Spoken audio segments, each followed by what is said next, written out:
আসসালামু আলাইকুম রহমতুল্লাহ। বাংলাদেশে স্বচ্ছতা বলে কোনো জিনিস আগেও ছিল না, এখনও নেই, ভবিষ্যতেও থাকবে না। নির্বাচন কমিশনের সিইসি কে নুরুল হুদাকে কীভাবে জুতার মালা দিয়ে জুতা পিটিয়ে করে মারা হলো, আর এক নির্বাচন কমিশনের নামে মামলা হলো, ধরা ভাবে এরকম শুনেই সে 48 ঘন্টার মধ্যে মারা গেল। আর এক নির্বাচন কমিশন আওয়াল সাহেব উনি মানে কোর্টে যে নানান তাল কাহিনী করে ফেললেন, এই হলো অবস্থা। এরপরও দেখেন নির্বাচন কমিশন মানে সকালে একরকম, দুপুরে একরকম, রাতে একরকম বক্তৃতা দিচ্ছে এবং অন্যের দ্বারা প্রভাবিত হয়ে তারা তাদের সিদ্ধান্ত থেকে সরে দাঁড়াচ্ছে। আপনারা জানেন যে নির্বাচন কমিশনারের যে ওয়েবসাইট, সেই ওয়েবসাইট থেকে নৌকা প্রতীক সরিয়ে ফেলা হয়েছে।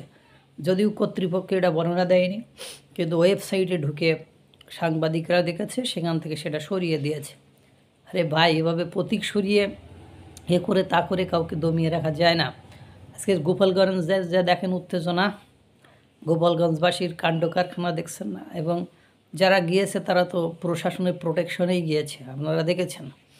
যাই হোক, তারপরেও আপনারা জানেন আসিফ মাহমুদ সজীব ভুইয়া সরকারের থেকে নৌকা প্রতীক সিইসির তালিকায় রাখার জন্য সে যে বক্তব্য দিয়েছে, ক্ষমতায় থেকে এই বক্তব্য দেওয়া যায় না।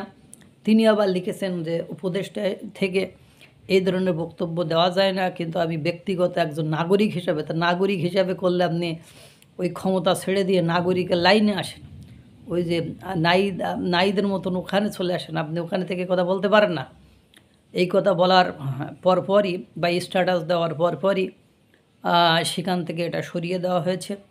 সেটা বাংলাদেশের মানুষের জন্য খুব বেশি শুভকর বা কল্যাণকর হবে বলে আমার মনে হয় না।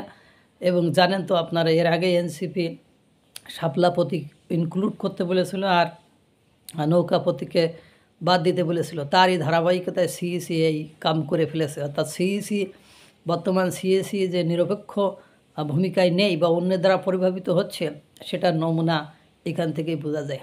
আল্লাহ তাআলা সকলকে ভালো রাখুক, সুস্থ রাখুক। আসসালামু আলাইকুম ওয়া রাহমাতুল্লাহ।